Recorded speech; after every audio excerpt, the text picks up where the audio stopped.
Ayan po, oh. Ayan, ano po. Ayan, good morning po mga idol. Magandang umaga po sa inyo. Nandito po ako ngayon sa aking palayan. Kahit po sa akin po ay hindi magandang umaga. Mga idol, dahil ako po ay nagtatanggal po nitong takip ko ditong asul. Ayan pong asul pong yan. Takip ko dito kanina. Ay may ahas po pala, nakasiksik po dito. Ayan, bigla ang tumuklaw po sa akin. Kaso nasilip ko kaagad, gawa po ng, ayan, aninag ko po dyan minapansin akong maitim na nagalaw. Nakaalis po kaagad ako, nakapitlag akong mabilis. Ayan po siya, mga idol. Ayan po, oh. Ayan, at sana sa mga kinaukulan, sana po ay maintindihan niyo po ako kung ito pong ahas naman po ay napatay po, gawa pong nasa palay po siya nakasiksik. Wala po akong pagpipilian. Kung hindi po siya tinataboy ko po, nasiksik talaga. So ngayon po, sinungkit ko po siya ng kawayan, At ako nga po ay magbibilad sana ngayon ng palay. At pansin nyo naman po ay napakainit. Ayan. Kaya lang po, gawa po ng ahas pong yan, nagkamuntikan po talaga ako. Ako naman po ay hindi matatakutin sa ahas. Lalo po kung yung nakita ko malayo pa, Kaya lang po yan, hindi ko po kaagad po yan napansin, ahas pong yan. Gawa pong nakasiksik po siya dyan sa palay pong yan Ayan, wala na, hindi naman po siya nakalapat sa lupa, at gawa may patungan po ako.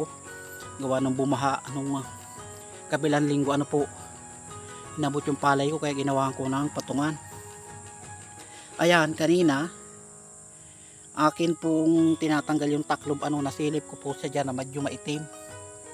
Ayan, nanagalaw. Tapos tinatanggal ko po, biglang tumunog po, ayun, at tumuklaw pala, maigipot hindi ako inabot. Ayan po, malaki-laki na pong ahas yan, mga idol. Delikado po pati sa mga bata, lagi pong may mga bata dito sa kubo po namin. Ayan, talaga pong ako'y pinagpawisan po sa ahas pong ito.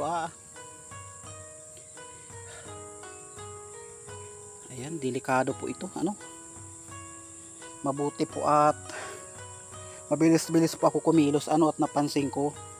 Kasi kung nagkataon po, malayo po ang dalahan po dito ng kagat sa ahas. Pag galing po ditong San Pablo, bali sa Alabang pa po ang dalahan po ng mga natutuklaw po ng makamandag na ahas, Kaya kung dadalhin po sa Alabang, kagaya po ng sitwasyon pong ito, malayo po to sa kalsada, Kalawan, Laguna nga po nakakasakop nito. Kung matutuklaw po dito sa posisyon pong ito, bago po dumating ng bayan, ng San Pablo, ay malamang po ay patay na, hindi na po aabot ng Alabang. Kasi malayo po to sa kalsada, paahon pa po yan dyan, Daahon pa po diyan sa mataas pong yan bago po makaabot sa amin. Tapos, ayun, maglalakad po, malayong lalakadin at walang kasama. Delikado po, mga idol, kung makakagat ng ahas.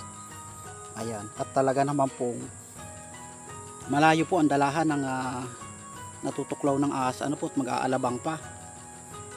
Ayan, kaya sa mga idol natin na mga manay at manoy natin na nagbubukid, ingat po kayo sa ahas. Ayan po, malaki na po yan. Lapad po nung liig kanina, haba ang gusto sumunggab siya, nandun po sa sakong yun nakasiksik. Ayan, at notice po ako, sinungkit ko po siya ng kawayan, tinamaan po sa may kalahati at sa may malapit po sa liig po, Ayan, at paalala po natin, na kung isipin po ang ahas po ay bawal patayin, yung mga ahas pong iyan, kasi may batas po diyan, at yan ay kasama sa nagbabalance po ng ating ecosystem, Kaya lang sa ganito pong pagkakataon, ito po ay biglaan at di po natin inaasahan, Ayan, shout out kila Cobra Prince, at Cobra King po ng Laguna, San Pablo City, mga kababayan ko po yun dito. Sila Tol Cobra, shout out sa inyo, mga idol. Ayan, at Ayan, di man po natin na gusto pumatay ng ahas, ano po. Kaya lang po notice po tayo, lalo ka na ganun po nagkabiglaan po ano kanina. Ayan, hanggang dito na lang po ang aking video ano. At medyo talaga ako pinangatala ng katawan doon mga idol. Ayan. At ayan nga po mga idol ano, yung biglang pitlag ko po kanina. Ayan, at ako po ay medyo napasubasob po doon sa may year pong yun ano. Ayan, nadali po yung aking braso ano po, sugat. Dahil po sa biglang nagitla po talaga ako doon sa ahas kanina ano po mga idol. Ayan. May ginalaan po at hindi po ako natuklaw. Ayan, at salamat po sa inyong panonood.